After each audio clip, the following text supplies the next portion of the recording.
and welcome to another episode of the Couch Warrior podcast.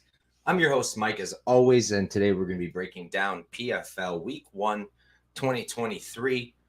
I know Bellator is happening right now.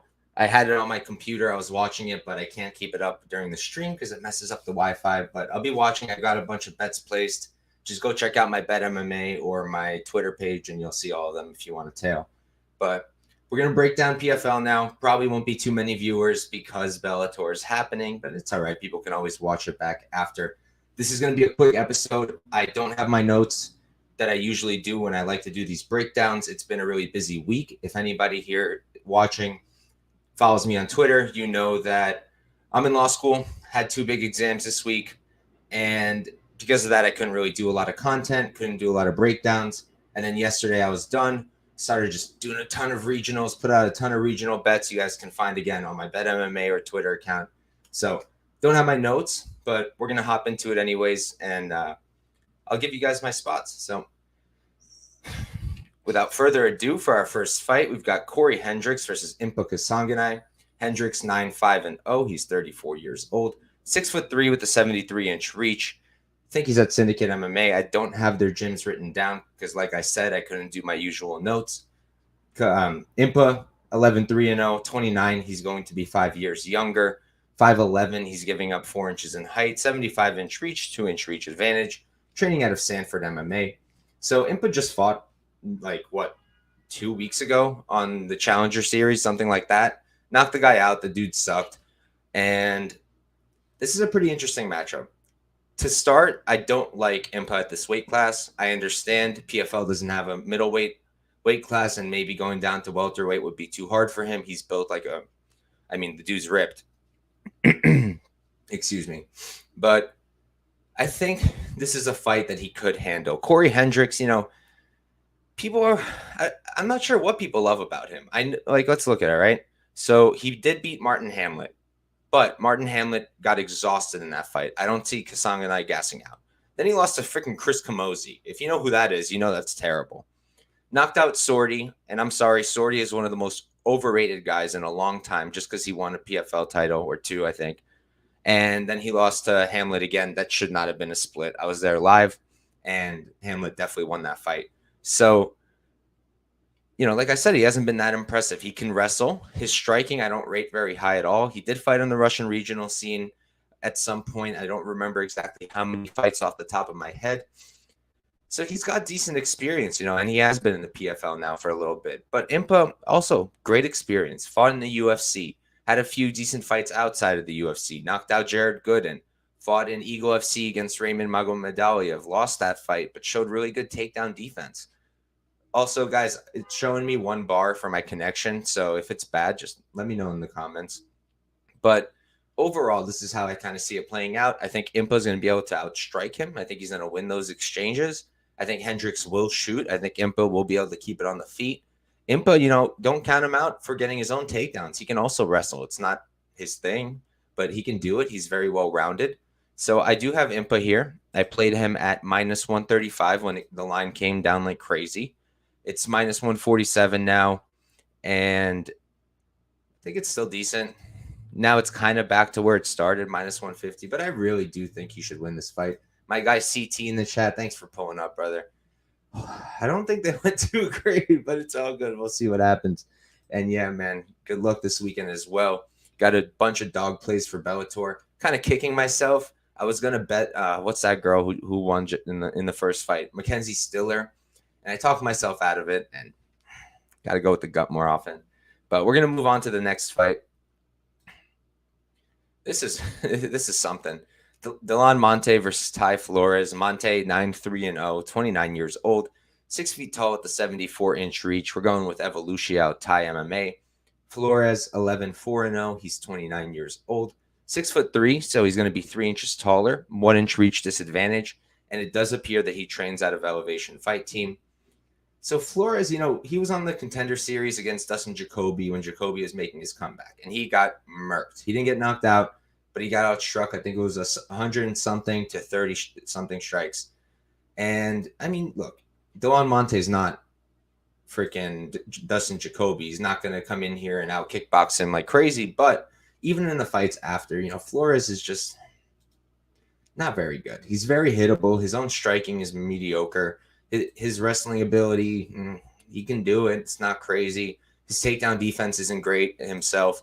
Monte, he's not really shooting here in the PFL, but he did on the regionals against guys who weren't very good, but he could do it. I think that Monte's probably going to knock him out, but I wouldn't be shocked if he took him down. Maybe ground and pound there, maybe a submission or something. Personally, I don't want to do much with Monte just because I also don't think he's that great. So I don't want to fade a bad fighter with a mediocre fighter. I just don't. I've considered Monte KO, but it's plus 145. I've considered his sub prop plus 375. Could be a decent look, but for me, this is a stay away spot. I don't think it's worth betting. It's going to be low level, maybe fun, but I wouldn't bet anything on it. If I had to, maybe I'd parlay Monte. He'll be in my full card parlay, a lottery ticket, but nothing else. So for this next fight, we've got Sung Bin Jo versus Jesus Pinedo. Bin Jo is 10-2-0, 30 years old, 5'11" with a 72-inch reach. Team stun gun for him, according to Tapology. Pinedo, 25-1. He's 26, is going to be 4 years younger, 1 inch taller, and have a 2-inch reach advantage, training out of Pitbull Martial Arts. This is an interesting one.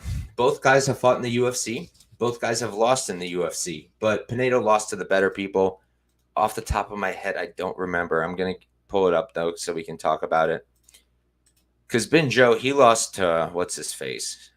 Daniel Tamer. And that's the lesser Tamer brother, and that's a pretty bad look. And Pinedo, he lost to John McDessie, which, in my opinion, is a bit of a better loss. Remember, this was in 2019. So, not a horrible loss, not a great loss, but worth mentioning. Now, in terms of how they've been fighting recently, Pinedo, let me pull him up. He's been fighting a lot in this Inca FC regional scene. He's been fighting a lot just in general in the regional scene. Winning quick, all round one finishes in his last 3. Striking is pretty good, honestly. I like his striking. He kind of reminds me of like Ignacio Bahamondes, right? Who also fought John McDessie. And I think the striking style is similar. I just don't think Pinedo's as good. And I do think Pinedo is very hittable. Now, Sung Bin Jo, he's been interesting as well, right? So he had that Tamer fight in the UFC, got cut after that. And then since then, oh, by the way, I'm pretty sure he's a Tiger Muay Thai. But anyways, after that, he had a Tyler Diamond fight in 2021 and then just one other regional scene fight this year against somebody who appears to just be a regional guy. And couldn't find tape on that first one. But I did watch the Tyler Diamond fight. I did watch the Daniel Tamer fight. He looked much better in the Tyler Diamond fight than he did in the Tamer fight. In the Tamer fight, he did not look very good. In the Tyler Diamond fight, he looked a lot better. He showed pretty good takedown defense. He was able to land his own strikes. He looked pretty good in the pocket. My big problem with him is the man kind of just leaves his chin up and appears to be really hittable. And I wouldn't be completely shocked if Pinedo chin checked him. So kind of having buyer's remorse, I can't decide, honestly. I'm going to probably stick with my gut, which was bet Sung Bin Jo, and I did do it. I bet him at minus 150 for just one unit. I didn't want to stake more than that because of what I said, because I think he's hittable and because I don't want to count out Pinedo. I do think he can win. I'm looking at this Pinedo by KO prop plus 500. Might be a decent spot if you're on Pinedo or if you want to hedge yourself, but I think I'm going to leave it alone. Just play Bin Jo, and we'll move on to our next fight. All right, here we've got Alejandro Flores versus Daniel Torres. Flores is 21-4-0, 31 years old. He's 5'9" with a 73-inch reach. VFS Academy for him. Torres, 14-5-0. He's 29. He's going to be 2 years younger. 5'9", let's call it a 70-inch reach, 3-inch reach disadvantage. Star fight team for him, according to Tapology. And this one's mad interesting, honestly. My gut reaction was bet Alejandro Flores. It was plus 205 because I think Flores is good, right? He fought on the Contender Series. I believe that is, it's not showing anymore because he's had more fights since, but that was against Rafael Alves, I believe. And it wasn't the worst loss in the world. He got submitted by guillotine, I'm pretty sure. And then since then, Andy Perez, not a great win. Christian Londano, Carl Deaton III. Now, this is the fight that kept me off of betting him. All right. So, I mean, he got knocked out by Ryoji Kudo, which is part of the reason I played the prop that I'm going to tell you guys about in a second, because it kind of showed that Flores, like I've thought about, does have bad striking defense. He does leave his chin up in the air and his hands down often. So, did he get knocked out by Kudo? The Balagi fight. Balagi, I believe, is an Olympic wrestler or some form of national wrestler. Iranian, I think. Don't quote me on that. And, you know, he won the fight, but it was like greasy, weird, not a great look. And like I mentioned, the Deaton the third fight, that's the one that bothered me because I felt like he should have really ran through him. And it was a good fight, a close fight where Deaton landed a lot. So on the other side, Torres, you know, he's good. The guy's good. So this is the big win, right? He actually knocked out Saladin Parnasse. Everybody, like anybody who knows about him, knows he's one of the best guys outside of the UFC. And Torres handed him his first loss. Now, it was a really weird knockout. If you look at Topology, it literally says a forearm strike. So it was weird. Maybe an early stoppage. I don't know. But got the knockout. And the way he fights, especially in this Boris Mankowski fight, puts on the pressure, high output, really nice in the pocket, hits hard. I really feel like he's going to be able to corner Flores and just find his shots, maybe even wrestle a little bit if he wants to. But I think he's going to find that chin. So what I did do was I played the knockout prop for Daniel Torres. I played it at plus 285, and I'll tell you guys exactly how much I staked in a second. I forgot, so I have to look.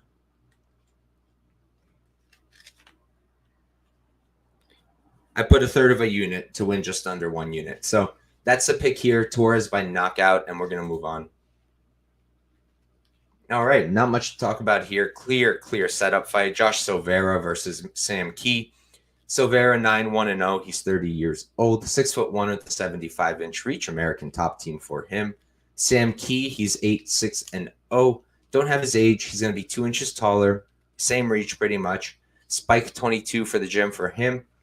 And look, like I said, I'm not going to spend too much time here. I think Silveira can get the finish either way he'd like. There's not a bunch of recent tape on Sam Kei.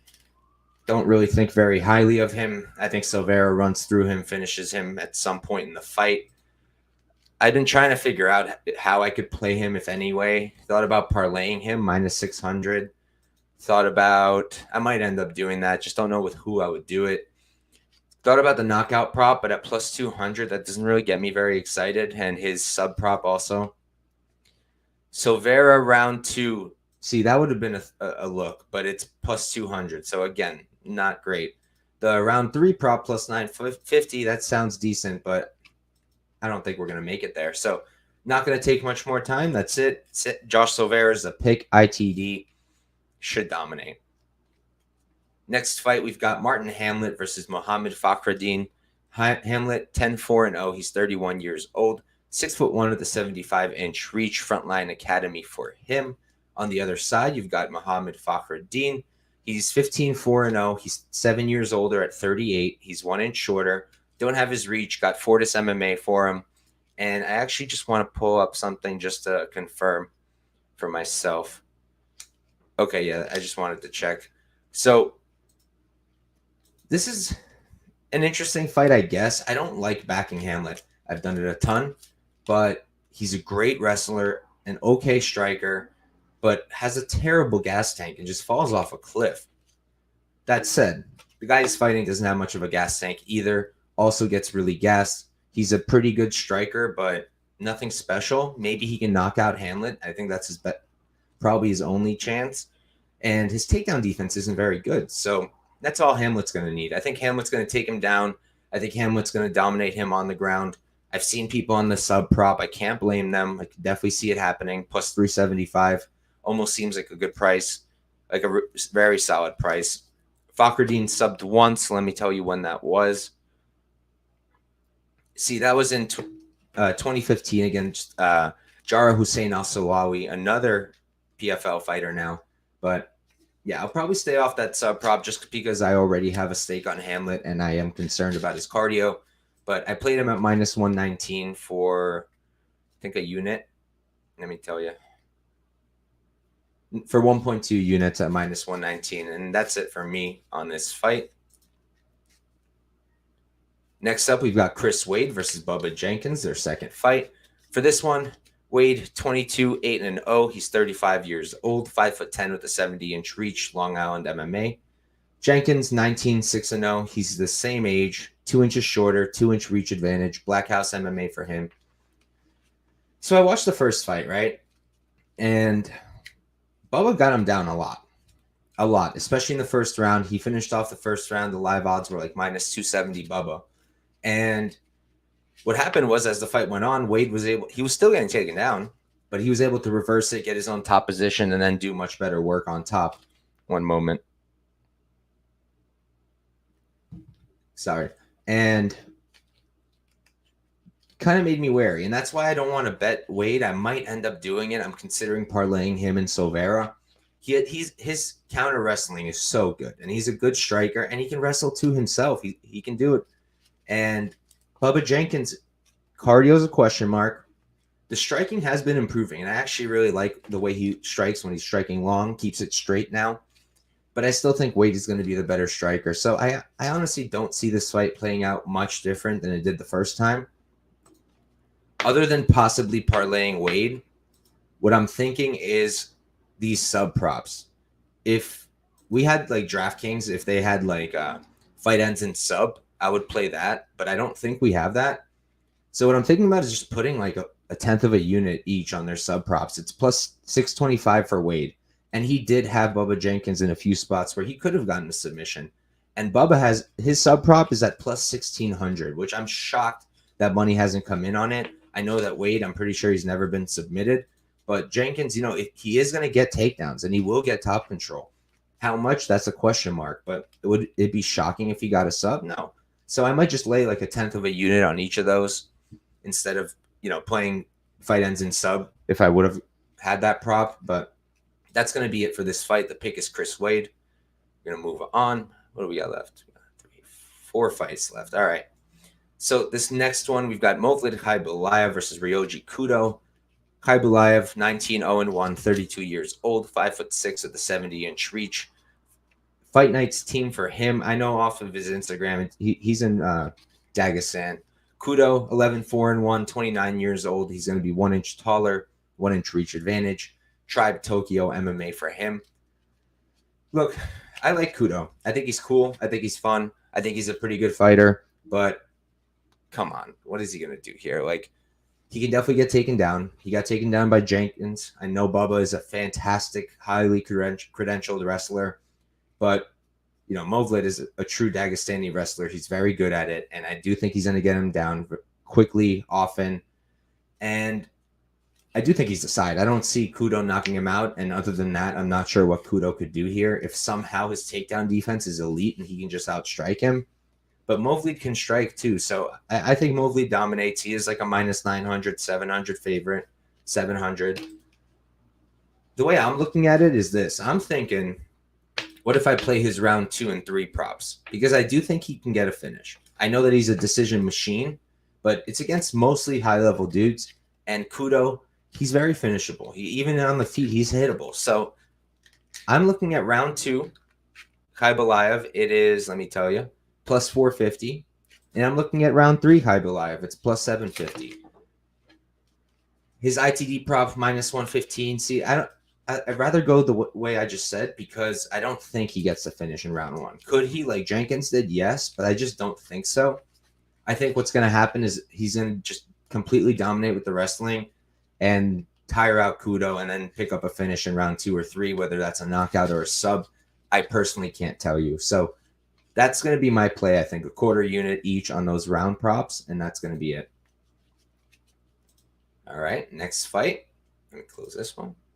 We've got Krzysztof Jotko versus Will Fleury. Jotko, 24-6-0, 33 years old, 6'1" with a 77-inch reach. Planet Eater for him, although I'm pretty sure he's at a big gym. Fleury, 11-3-0. He's going to be 1 year older, 2 inches taller, same reach. And I've got Samson Martial Arts for him. It's interesting that Fleury is such a popular dog, and I'm saying this as someone who is also on Fleury. I don't like the price now. I think minus 260 on Jotko is fair, My shot, I took him at plus, let me tell you, I took Fleury at plus 325 for a half unit. And I'll tell you why. So Jotko, he's a very, very good counter grappler, right? And Fleury, he is a grappler. So that's kind of why I understand why people like Jotko so much. But for me, Jotko is kind of mid, and he just doesn't do enough to separate himself from his opponents. I know some people might see this fight similar to the Mearshart fight, but I don't really think so. I think that it wouldn't be crazy if Fleury, tried to use his grappling, got some control against the fence. His striking isn't that great. Jotko's is, I'm confident that it's pretty much better. Maybe not a huge margin, but I do think it's better. I'm depending on Fleury being able to get some grappling going, winning minutes, maybe a sub, but he's not much of a finisher. I took him as that dog shot. I don't love the odds anymore. Plus 220, I don't like it.